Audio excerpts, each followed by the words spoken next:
கிறிஸ்துவுக்குள் மிகவும் பிரியமான எனதருமை சகோதர சகோதரிகளே, நம்மை சிருஷ்டித்தவரும் நம்மை உண்டாக்கினவரும் நம்மை ஒருபோதும் மறந்து போகாதவருமாகிய இயேசு கிறிஸ்துவின் நாமத்தினால உங்கள் எல்லாரையும் வாழ்த்தி ஆசீர்வதிக்கிறேன்.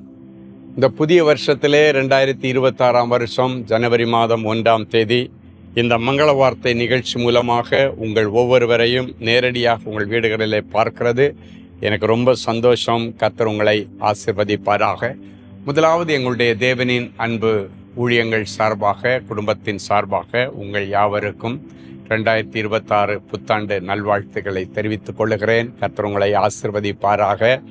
பிறந்திருக்கிற புதிய வருஷம் உங்கள் குடும்பத்திற்கும், உங்கள் பிள்ளைகளுக்கும், உங்கள் வியாபாரங்களுக்கும், ஊழியங்களுக்கும், வேலைகளுக்கும் மிகுந்த ஆசீர்வாதமாய் இருப்பதாக சொல்லி ஆண்டவருடைய ஸ்தானாதிபதியாய் நிறைஞ்ச மனசில் உங்கள் வாழ்த்தி ஆசீர்வதிக்கிறேன்.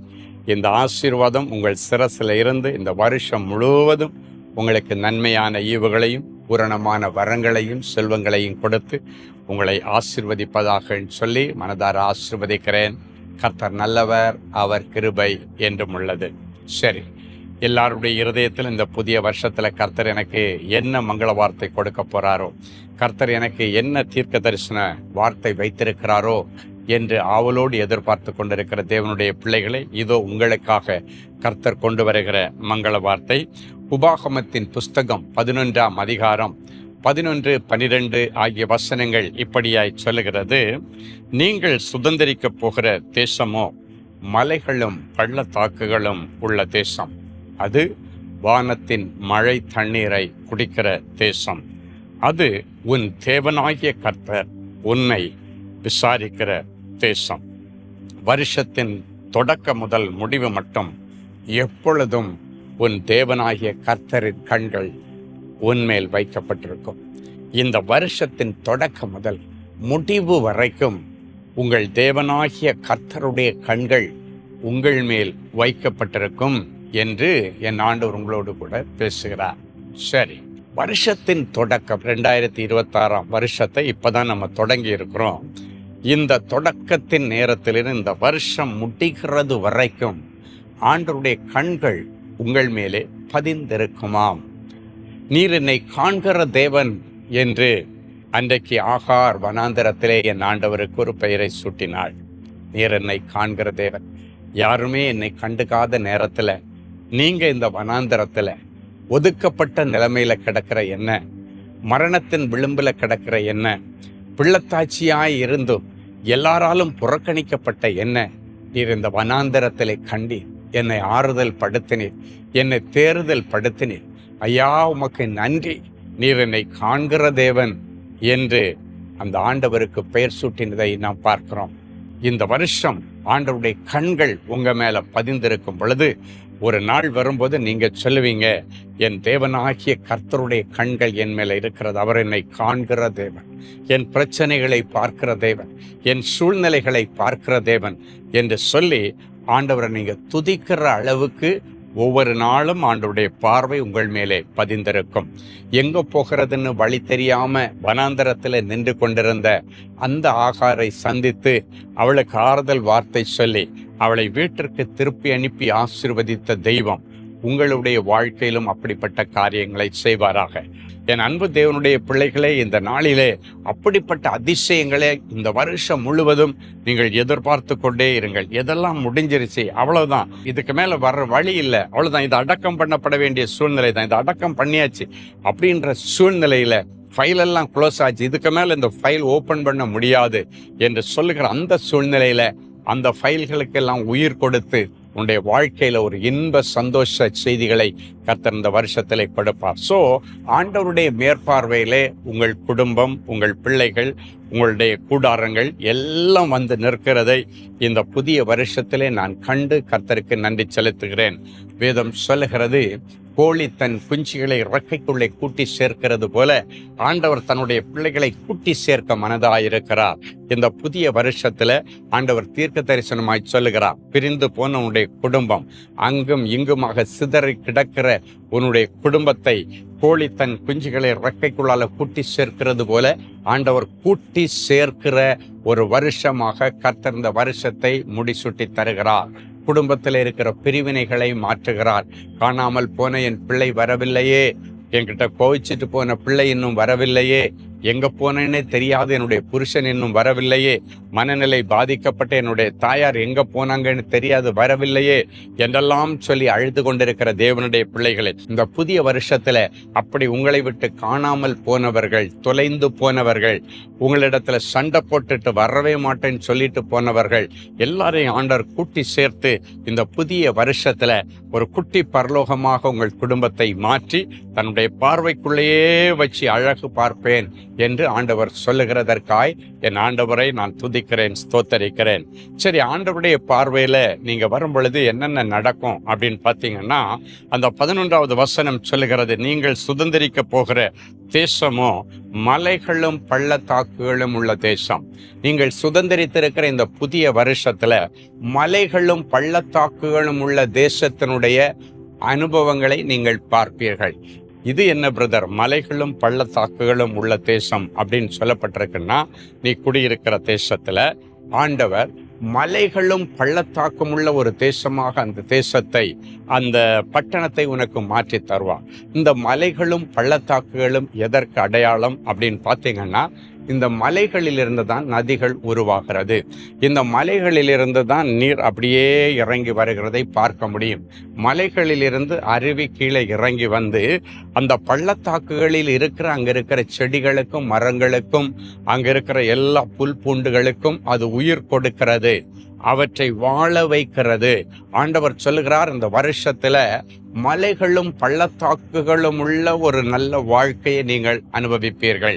அப்படின்னா மலைகளிலிருந்து எப்படி நீர் அருவிகள் புறப்பட்டு வருகிறதோ, அதே போல கண்மலையாம் கிறிஸ்துவிடத்திலிருந்து நிறைய ஆசீர்வாதமான நதிகள் புறப்பட்டு வரப்போகிறது, நிறைய அருவிகள் புறப்பட்டு வரப்போகிறது. அது உன் குடும்பத்திற்குள்ளால இறங்கி உன் குடும்பத்தாரை போஷித்து, உன் குடும்பத்தாருக்கு செழிப்பை கொடுத்து, உன் பிள்ளைகளுக்கு செழிப்பை கொடுத்து, உன் வியாபாரத்திலே பெரிய அறுவடையை கொடுத்து, உன் ஊழியத்தில் ஒரு பெரிய ஆத்தும அறுவடையை கொடுத்து, இந்த வருஷத்தை உங்களுக்கு நல்ல செழிப்பா மாற்றி தரும்படிக்கு கர்த்தர் இந்த வருஷத்தை உனக்கு முடிசூட்டுகிறேன் என்று சொல்லுகிறார். 2வது ஆண்டவர் சொல்லுகிறார், அது வானத்தின் மழை தண்ணீரை குடிக்கிற தேசம்.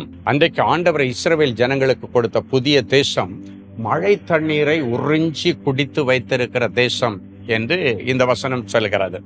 அப்படின்னா என்ன அர்த்தம்னா, அந்த நாட்கள்ல மழை தண்ணீரை உறிஞ்சி ஸ்டாக் பண்ணி வைக்கிற ஒரு பூமியாக கானான் தேசம் இருந்ததாம்.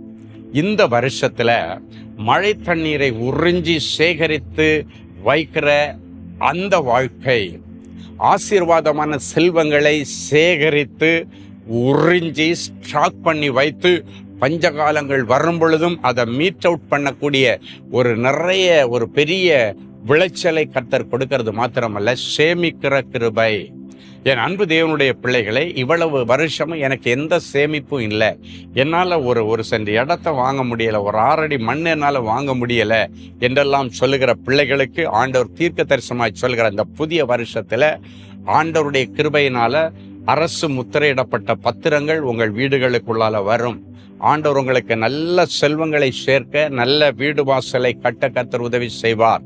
வாடகை வீட்டிலிருந்து கஷ்டப்படுகிற பிள்ளைகளுக்கு ஆண்டவர் சொந்த வீட்டிற்கு ஒரு வழி திறக்கிறேன் என்று கர்த்தர் சொல்கிறார். புதிய வருஷத்திலேயாவது என்ன ஒரு சொந்த வீட்டில் ஆண்டவர் குடி வைப்பாரா? குடி வைப்பார். புதிய வருஷத்திலேயாவது என்னுடைய கடன்கள் அடையுமா? அடையும். கர்த்தர் சொல்கிறார், உறிஞ்சி சேமித்து வைக்கிற ஒரு ஆசீர்வாதம், சேகரித்து வைக்கிற ஒரு ஆசீர்வாதம். அப்படின்னா இதுவரைக்கும் உங்களுடைய வருமானங்கள் எல்லாம் பொத்தல் பையில போடப்பட்ட நாணயங்கள் மாதிரி இருக்கு. இன்னைக்கு அந்த பொத்தல் பைகளை எல்லாம் ஆண்டவர் மூடி, இதுக்கு மேல 1 பைசா வீணாகாதபடிக்கு மருத்துவ செலவு என்கிற விதத்திலேயோ, தேவையில்லாத இழப்புகள் என்கிற விதத்திலேயோ, நஷ்டங்கள் என்கிற இழப்பிலேயோ, இல்லைன்னாச்சுன்னா வட்டி கடன் என்கிற இழப்பிலேயோ எங்கேயும் போய் எதுவும் சிதறாதபடிக்கு இனி அதை சேமிக்கிற, உறிஞ்சி குடித்து வைக்கிற தேசம், மழை தண்ணீரை உறிஞ்சி குடிக்கிற தேசம். அப்படின்னா உறிஞ்சி சேமித்து வைக்கிற ஒரு வாழ்க்கை. ஆண்டவருடைய சமூகத்திலிருந்து அதை மிச்சம் பிடிச்சு 4 காசு மிச்சம் பிடிச்சு வீடு வாசல் தோட்டம் துறவுகளோட செட்டில் ஆகிற ஒரு வாழ்க்கையை கர்த்தர் இந்த நாளிலே உங்களுக்கு தருவேன் என்று இந்த வசனத்தின் மூலமாக கர்த்தர் உங்களுக்கு ஒரு வாக்குறுதி கொடுக்கிறார். அடுத்து, அது உன் தேவனாகிய கர்த்தர் உன்னை விசாரிக்கிற தேசம். அப்படின்னா ஆண்டவருடைய கண்கள் உன் மேல பதிஞ்சிருச்சுனாலே உன் பிரச்சனைகளை டெய்லி ஆண்டவர் விசாரிப்பா. உன் பிரச்சனைகளை குறித்து ஆண்டவர் உங்ககிட்ட டிஸ்கஸ் பண்ணி, இதை இப்படி செய் மகனே, இந்த பிரச்சனையிலிருந்து வெளியே வர்றதுக்கு இதுதான் தீர்வு என்றெல்லாம் சொல்லி ஆண்டவரோட பேசுகிற, நடக்கிற, ஆண்டவருடைய சத்தத்தை கேட்கிற ஒரு ஆவிக்குரிய வாழ்க்கை இந்த 2026 கர்த்தர் உனக்கு கொடுக்க போகிறார். அதற்கு உன்னுடைய ஒத்துழைப்பை எதிர்பார்க்கிறார். மேலே சொன்ன எல்லா ஆசீர்வாதங்களும் உனக்கு கிடைக்கும். அதுக்கு நீ என்ன பண்ணணும்? ஆண்டவர் உன்னை விசாரிக்கிற நேரத்துல நீ தேவனுடைய ராஜ்யத்திற்கும் நீதிக்கும் ஏற்றத்தை தேடணும். ஆண்டவர் உன்கிட்ட கேட்பாரு, என் மகனே இப்படி இருக்க அப்படின்னா சொன்னா, நீங்க முதல்ல ஆண்டவரிடத்துல இந்த வருஷம் கேட்க வேண்டியது, ஆண்டவரே என்னை ஒரு பரிசுத்தவானாய் மாற்றும், பரிசுத்தவாட்டியாய் மாற்றும், உம்முடைய பிரியமானதை செய்ய எனக்கு கற்றுத்தாரும், உம்மோடு நடக்கிற கிருபையை தாரும், உம்மை விட்டு அகன்று போகாத ஒரு கிருபையை தாரும். எந்த உலகத்தின் ஆசைகளுக்காக, செல்வங்களுக்காக, பொன்னான மாணிக்கமாகிய உம்மை நான் விட்டுவிடாதபடிக்கு என்னுடைய இருதயத்தில் ஒரு நிரந்தரமான ஒரு தீர்மானத்தை இந்த புதிய வருஷத்துல நான் எடுக்கிறேன். அதை கடைசி வரை காத்துக்கொள்ள எனக்கு உதவி செய்யுங்கன்னு இந்த புதிய வருஷத்துல இந்த நிகழ்ச்சி மூலமா நீங்க கேளுங்க. ஆண்டவரே, என்னை விசாரிக்கிற நேரத்துல எல்லாம் நான் உங்ககிட்ட சொல்லணும், ஆண்டவரே எனக்கு ஒரு புதிய இருதயத்தை தாரும், புதிய சிந்தனையை தாரும், புதிய கண்களை தாரும், புதிய பார்வையை தாரும். ஆண்டவரே, இந்த வருஷத்துல நீங்க என்ன விசாரிக்கிற நேரத்துல என்னுடைய ஆவிக்குரிய வாழ்க்கையிலும் என்னுடைய உலக வாழ்க்கையிலும் ஒரு குறை இல்லைன்னு சொல்லத்தக்கதாக என்னை ஆசீர்வதியும் என்று இன்றைக்கு நீங்கள் ஒப்பு கொடுத்து ஜெபம் பண்ணுங்கள். இந்த வருஷ கடைசியில நீங்க நிறைய சாட்சி சொல்ல போறீங்க. என்னுடைய வாழ்க்கையில 1ஆம் தேதி ஸ்டீஃபன் ஐயா மூலமாக கர்த்தர் பேசின எல்லா காரியங்களும் என் வாழ்க்கையில நிறைவேறிச்சுன்னு சொல்லத்தக்கதாக ஒரு அற்புதத்தை நீங்கள் காண்பீர்கள். சரி, ஒரு நல்ல சாட்சியோடு கூட இந்த நாள் செய்தியை நான் முடிக்க விரும்புகிறேன். நரசிம்மன் ஃப்ரம் ராணிப்பேட். கர்த்தருக்கு ஸ்தோத்திரம். நான் அன்பரின் பாதத்தில் ஒரு நாள் உபவாச கூடுகையில் ஒவ்வொரு மாதமும் கலந்து கொண்டு என்னுடைய ஜெப விண்ணப்பங்களுக்காக சகோதரர் ஸ்டீஃபன் அவர்கள் ஜெபிக்கும் போது அவருடன் இணைந்து ஜெபிப்பேன். ஆகஸ்ட் மாதம் 2ஆம் தேதி 2025 வருஷம் அன்று நடந்த அன்பரின் பாதத்தில் ஒரு நாள் உபவாச கூடுகையில் சகோதரர் ஸ்டீஃபன் அவர்கள் 3 விதமான செயல்களை குறித்து பேசினார். கர்த்தர் உன் வாழ்க்கையில நின்று செய்வார், எடுத்து செய்வார், கொடுத்து செய்வார் என்று சொல்லி ஜெபித்தார். சகோதரர் ஸ்டீஃபன் அவர்கள் சொன்ன தீர்க்க தரிசன வார்த்தையை கர்த்தர் எங்களுடைய குடும்பத்தில் அப்படியே நிறைவேற்றினார். எங்கள் குடும்பத்திலே நடக்க வேண்டிய எல்லா காரியங்களையும் கர்த்தரே வந்து நின்று செய்தார். அவர் நின்று செய்தது மட்டுமல்ல, அவர் கையில் எடுத்து இதை யாரு நின்று செய்வாங்க அப்படின்னு சொல்லி நான் யோசிக்கும் பொழுது கர்த்தரே அதை எடுத்து செய்தார். மனுஷர் கண்களில் தயவு கொடுத்து அதை எடுத்து செய்தார். அது மட்டுமல்ல, அதற்கான தேவைகளை எல்லாம் சந்திக்கும்படி கொடுத்து செய்தார். நின்று செய்தார், எடுத்து செய்தார், கொடுத்து செய்தார் என்று அந்த சகோதரன் சொன்ன சாட்சியின்படி இந்த வருஷத்துல உன் குடும்பத்துல ஆண்டவர் வந்து நின்று செய்ய வேண்டிய செயல்களை செய்வார், எடுத்து செய்வார். 3வது, அவர் கொடுத்து செய்வார். இந்த வருஷம் உனக்கு எப்பப்ப எந்த இடத்துல ஆண்டவருடைய உதவி தேவைப்படுகிறதோ, அது பணமா இருக்கலாம், இன்ஃப்ளூயன்ஸா இருக்கலாம், ஆலோசனையா இருக்கலாம், அவற்றை கொடுத்து செய்வார். சோ ஆண்டவர் நின்று செய்வார், எடுத்து செய்வார், கொடுத்து செய்வார். இந்த 3 வார்த்தைகளை பிடித்துக் கொள்ளுங்கள். இந்த வருஷ கடைசியில நீங்க நிறைய சாட்சிகளை சொல்லுவீர்கள். குறிப்பாக இன்னைக்கு ரொம்ப சந்தோஷமான ஒரு காரியம். நீங்கள் அறிந்திருக்கிறபடி இன்றைக்கு நமக்கு 5:30 மணிக்கு ஒரு பெரிய தீர்க்க தரிசன திருவிழா சேக்ரட் கார்ட் ஸ்கூல் மைதானம் சோழிங்கநல்லூர்ல இருக்கு. சாயங்காலம் 5:30 மணிக்கு தொடங்கும். நீங்க குடும்பமா வந்து அந்த இடத்துல இருந்து ஆண்டவர் உங்க ஒவ்வொருவருக்கும் தனித்தனியா இந்த 2026 என்ன பிளான் வச்சிருக்கிறார் அப்படின்றத தனித்தனியா தீர்க்க தரிசனமாய் நீங்கள் கேட்டு அறிந்து கொள்வதற்கு ஏதுவா இருக்கும். நம்பிக்கையோட வாங்க, குடும்பமா கூட்டுட்டு வந்து அந்த மைதானத்துல இயேசு உலாவுவார். நீங்க வந்து ஒப்படைங்க. புதிய வருஷம் உங்களுக்கு ஆசீர்வாதமா இருக்கும். கண்டிப்பா கர்த்தர் உங்களுக்கு ஒரு அற்புதத்தை செய்வார். நான் விசுவாசிக்கிறேன். இந்த வருஷம் 1ஆம் தேதி தீர்க்க தரிசன திருவிழாவில் ஆண்டவர் உங்களுக்கு ஒரு மங்கள வார்த்தையை கொடுக்க போறார். நீங்க எத்தனாயிரம் பேர் வந்தாலும் சரி, 1ஆம் தேதி நைட்டு உங்க எல்லாருக்கும் தனித்தனி ஜெபம் பண்ணி பரிமள தைல அபிஷேகம் பண்ணி உங்களை பிளஸ் பண்ணி அனுப்ப இருக்கிறேன். அதனால புதிய வருஷம் உங்களுக்கு ஆசீர்வாதமா இருக்கும். கண்களை மூடி ஜெபிக்கலாம். அன்பான ஆண்டவரே, உமக்கு நன்றி. இந்த 2026 வருஷத்தின் முதல் நாள் ஊழியத்திற்காக முதல்ல நான் உங்களுக்கு நன்றி செலுத்துகிறேன். இந்த ஜனங்களை ஆசீர்வதிக்கிறது தான் 2026 வருஷம் எனக்கு கொடுத்த முதல் ஊழியம். இந்த ஊழியத்தை கர்த்தர் கனப்படுத்தி நீர் இந்த பிள்ளைகளுக்கு சொன்ன வாக்குறுதிகளை எல்லாம் நிறைவேற்றி விட்டீர் என்று முழு நிச்சயமாய் நம்பி உமக்கு நன்றி என்று சொல்லுகிறோம். இந்த வருஷம் 365 நாட்களும் என் பிள்ளைகளுடைய பிரச்சனைகளின் மத்தியிலே நீர் நின்று செய்ய போகிற அற்புதங்களுக்காய் ஸ்தோத்திரம். நீர் எடுத்து செய்ய போகிற அற்புதங்களுக்காய் ஸ்தோத்திரம். நீர் கொடுத்து செய்கிற அற்புதங்களுக்காய் ஸ்தோத்திரம். அது மட்டுமல்ல, மழை தண்ணீரை உறிஞ்சி குடித்து சேகரித்து வைக்கிற கானான் தேசத்து மண்ணை போல இந்த வருஷம் முழுவதும் ஆண்டவரே நீர் கொடுக்கிற ஆசீர்வாதங்களை, கைகளின் பிரயாசங்களை என் பிள்ளைகள் சேமித்து உறிஞ்சி சேகரித்து வைக்கிற அந்த சர்ப்ளஸ் இன்கமை என் பிள்ளைகளுக்கு நீர் தருவீராக. ஓவர்ஃப்ளோயிங் பிளஸ்ஸிங்ஸை என் பிள்ளைகளுக்கு தருவீராக. என் பிள்ளைகள் எங்கேயும் தலை குனிஞ்சு வாழக்கூடாது, தலை நிமிர்ந்து வாழ உதவி செய்யும் ஆண்டவரே. இந்த 2026 வருஷத்துல என்னென்ன வியாதியோடு என் பிள்ளைகள் உள்ள வந்தாங்களோ இன்றைக்கு அவர்களை விசாரித்து எல்லா வியாதிகளிலிருந்து விடுதலையை கொடுத்து தெய்வீக சுகத்தை கொடுத்து இந்த வருஷம் முழுவதும் மருத்துவ செலவில்லாமல் நோய் நொடி இல்லாமல் காத்துக்கொள்ளும். இந்த 2026 காண உதவி செய்த ஆண்டவர் வெற்றிகரமாக 2026 முடிச்சு 2027 போகக்கூடிய ஆசீர்வாதங்களையும் இந்த நிகழ்ச்சியை பார்க்கிற ஒவ்வொரு பிள்ளைகள் மேல வைத்து மனதார ஆசீர்வதிக்கிறேன். இந்த நாளிலும் பிறந்த நாள் மற்றும் திருமண நாள் நினைவு கூறுகிற பிள்ளைகளை ஒரு விசை கர்த்தர் கண்ணோக்கி பாரும். கர்த்தர் உன்னை ஆசீர்வதித்து உன்னை காக்க கடவர் என்ற மங்கள வார்த்தையின்படி இந்த வருஷம் முழுவதும் இந்த பிள்ளைகளை நீர் ஆசீர்வதித்து அவர்களை பாதுகாத்து அவருடைய எல்லைகளை விரிவாக்கி தீங்கு துக்கப்படுத்தாதபடிக்கு விலக்கி காத்துக்கொள்ளும்.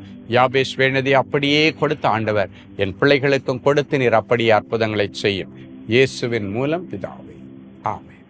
அன்பு தேவனுடைய பிள்ளைகளே, இந்நிகழ்ச்சியின் மூலம் நீங்கள் பெற்றுக்கொண்ட ஆசீர்வாதங்களையும் உங்கள் ஜெப விண்ணப்பங்களையும் அனுப்ப வேண்டிய முகவரி: தேவனின் அன்பு ஊழியங்கள், Vinayak avenue, OMR road, Okkiyam, Thoraipakkam, Chennai 600097. மேலும் 24 மணி நேர ஜெப உதவிக்கு 044-2454-7-999 மற்றும் 9941150999 என்ற எண்களுக்கு தொடர்பு கொள்ளுங்கள்.